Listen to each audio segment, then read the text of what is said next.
Oh, hi Ross. Your parcel arrived today. Thank you very much for the DVD. I don't know what it is yet. I haven't opened it, but I just thought I'd capture this butcher bird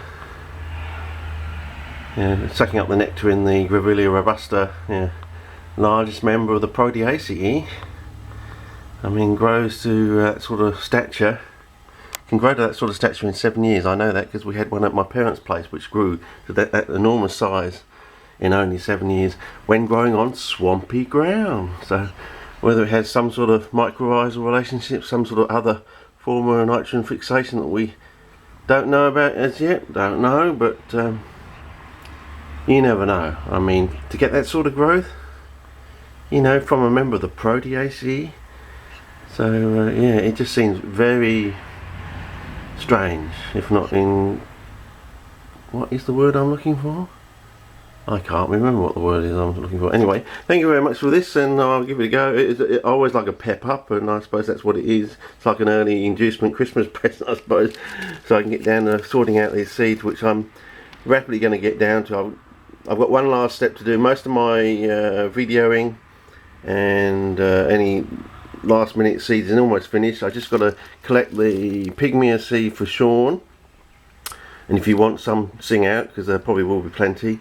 And because he wants to do I assume he wants to do a hybridization program, and then I've got to go out and get the viewers, and basically once I've got the viewers, that's when it's all action stations all go, I think, because and I'll probably be doing that next week, because my son's home now in the house studying for matric exams, so you know, it's all like a no student free day sort of thing, and what can you do? You know, he's had such good results through school that you can't really tell him not to stay off the computer, because he's, you know, he's been like an A-B student all the way through sort of thing, and you know, and as his mum says, you know, I used to be like that, so you know, you can't argue with that sort of thing. So you know, anyway, I just have to, you know, keep up the sandwiches and the drinks and everything else like anything. Anyway, but as you can see, it's quite a large tree. Maybe I should just go out and film it, eh? Yeah. Hang on.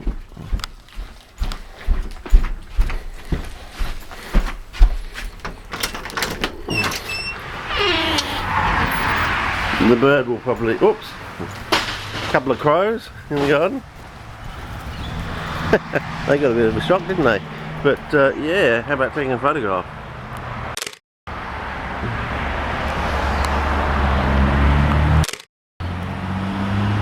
Maybe Ed will like this as well. All it is, you know. But you can get to this sort of height in 7 years on swampy ground, and I've always said, you know, that it's just an incredible growth rate.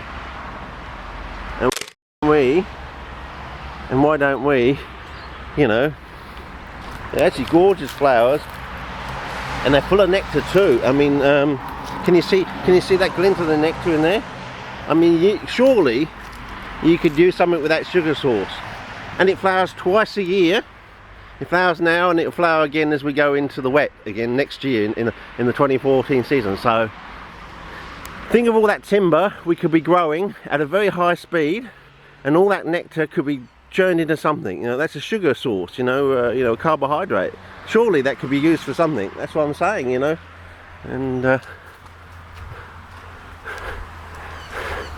and surely if there's something going on with the roots, some form of nitrogen fix, I would say it has to be some form of nitrogen, surely, to grow that sort of speed. And again, on swampy ground, so it's probably somehow CP related, I would think. If we could just find out what it is, then maybe it could be adapted to other plants either directly or maybe genetically, I don't know. And here's another good one. This is Canadia prostrata, Canadia nigrescens. I've seen so much running postman this season. Nice flowers, probably quite good to hybridize with something else, but this can actually fill a whole fence in about 4 months. You know, whole thick, lush growth, if planted properly and fed well. Yeah, it can fill a whole fence in, I've seen it fill a whole fence, a whole backyard fence in 4 months from little pots put in the ground. So yeah. Anyway, thanks for this, and I don't know what it is. I always like DVDs. As I say, I think you've hit the spot, because I prefer DVDs to things like that.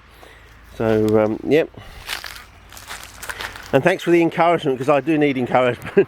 Because I said this is like a rest day to me. I went out yesterday, I did another ridge top thing only to learn that what I should have really done but I didn't know. And yeah, so it's out again sometime maybe next week. So next week's plan is to get the viewers, maybe do one more thing, search for this banana there, and then get down to sorting seed sort of thing. And I'll film all, as I said to Sean, I'll be filming all that because it is an actual pain in the arse. And we're getting to the stage where it's about to turn the air conditioner on soon as we flip into the new season. I crank the air conditioner up, put it on full bore and get down to these bloody glid seeds, and I warn you, there will be swearing. They are, yeah, well, I won't swear now, but yeah. Like I can jump, who's the bloke who wrote I can jump puddles?